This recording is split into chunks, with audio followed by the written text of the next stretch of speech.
Hi, what's going on, everybody? So today is the day that this game releases, and it's gonna be pretty hype. I'm sure most people are gonna be playing this game today, so let me just get right into how to make your build perfect. Okay, I don't want to waste y'all's time. But first, before I say that, I just want to make sure that you are subscribed because I'm doing a massive giveaway in my Discord, and I'm giving away a godly drop, and I'm carrying y'all to Vasto if you want it. But yeah, it's a giveaway for my subs. If you want to enter, just join my Discord, link in the description. Without further ado, let's just get right into the video. Stats are really confusing in this game. I'll explain it briefly if you haven't seen it or you don't understand these. But combat stats and support stats are different categories.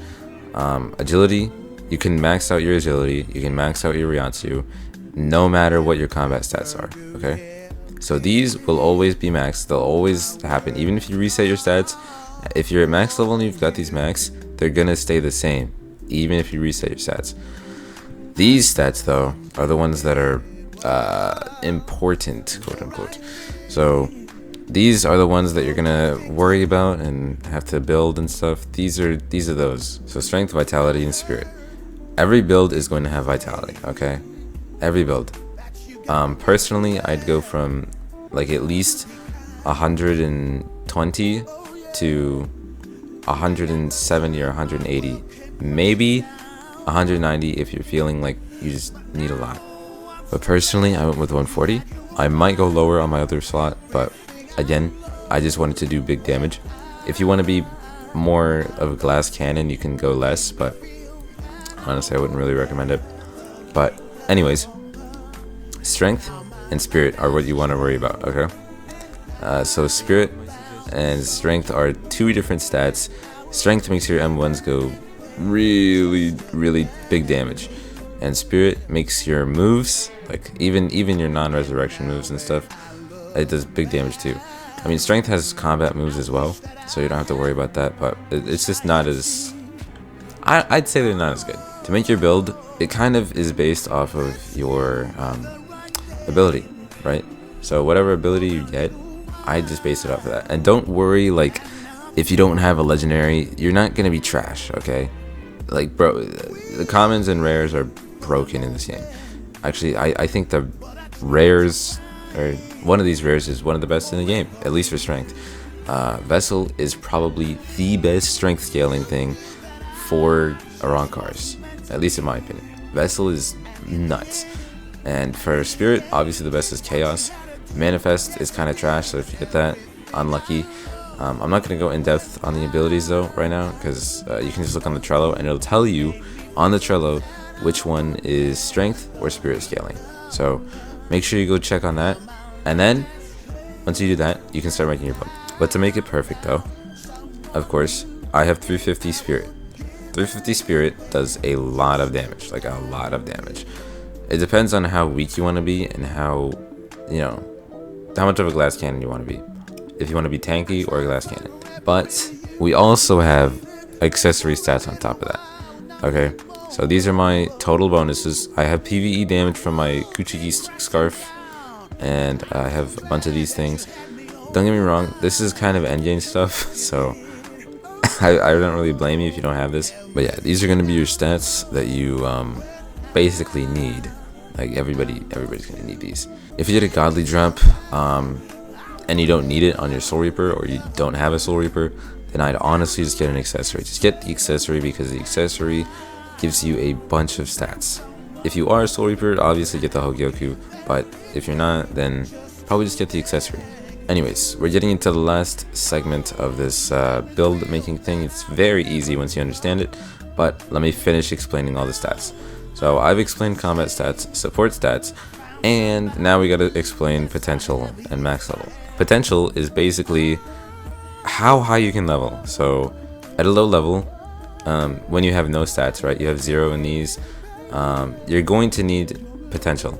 And I'm sure you're like, how do you get potential? So potential you get by putting in stat points, right? To put in stat points, what I'd basically do if you're a really low level and you just started the game, go to the dojo and go train there, because it gives you a bunch of stats. First, I'd probably train agility, and then maybe vitality or whatever stat you want in combat. and then Rayatsu. Also, make sure you're checking your clan. If you have a legendary clan, I would honestly base your whole build off that instead of your ability, because your clan also determines your build a little bit too. Like I have Cypher, so I'm kind of locked into, you know, using spirit stuff, because Cypher gives a bunch of spirit buffs.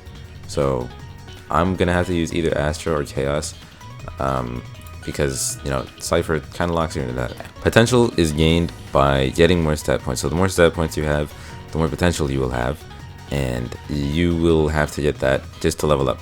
And if you don't have any potential, and it says potential and then max level like 8, and you're level 8 already, and you're like, why am I not leveling up? That's why, because you don't have any potential. This over here, this little you know, hexagon, this is basically useless. You don't need to look at it ever. It's kind of useless. So we'll just skip over that. And next we have limit break. So limit break, I'll show you a trick on how to limit break like instantly, but let me explain what it is first. There will be a little bar that appears once you max these stats out. Like it'll say you're capped. Like it says over here. Just pretend this doesn't say it, but it'll say it over here. It'll say like agility stats unmaxed, Rayatsu stats unmaxed, combat stats unmaxed, and that means that you have to max out agility, Rayatsu, and combat stats. And limit breaking is kind of confusing to explain. It doesn't take that long, so don't think that it does. It's basically like how to explain this? There's gonna be a soft cap every single rank. So the first rank, you're probably gonna have like 50 stats or 60 stats to put in, and then agility will have like 44 to put in at max, Rayatsu 44 at max, and once you get all those stats up, and you'll be like level 30 or something, then you can there'll be a little bar that appears here after all of your after it says that all of your bars are gone, or all of your things are maxed instead of unmaxed. Then there'll be like a little bar that appears, and to fill up that bar you can do basically anything. You can kill things, do invasions, do raids, do bosses, anything. But honestly, the most effective way is to just talk to NPCs, because NPCs surprisingly give you so much limit break bar, especially at a low level. So if you have an NPC that you haven't talked to before, go to it, talk to it, and you'll get a bunch of limit break bar. But yeah, that's just an easy way that I found. It's just a little trick. They give you a bunch of that. I think they also give you EXP too once you talk to them for the first time, so that's cool. But yeah, it won't work if you talked to them before. Like if you talked to that NPC before, it won't give you limit break bar. And yeah, that's about it for the stats. I'm not gonna lie, I kind of blitzed through that low key, but hey, that's just how I am. Either way though, I do want to talk about the Karakura map revamp real quick. Like deadass, this map is so huge I can't even find the NPCs. That they added insides to like almost every building. It's nuts like how big this Karakura is. It's probably the biggest and most optimized and coolest Karakura I've ever seen in my life. The only bad thing that I can say about this map is that it's too fucking big. Like this thing is so big. I don't know how anybody is supposed to traverse this without buying the bus thing, or just, you know, I don't know. It's so huge. And I also don't know how everybody's supposed to know where things are unless they use the Soul Wayfinder. You know what, let me use that. I just remembered. I can use that. Okay, yeah, well, there's two markers. Please add more. But yeah. Either way, I'll just basically show you guys where to get things really quickly. They added this hospital thing. I'm pretty sure I didn't mention this in my beginner's guide, or I won't. But this switches your gender or wipes your character. So that's cool. But yeah, anyways, that's gonna be about it for the video. I'll see you next time. Peace. I'm the Batman. Got a star on my cap like I'm the captain. With that money attached, baby boy, be bad like I'm Jackson. You get your mic jack, we move it like Rambo.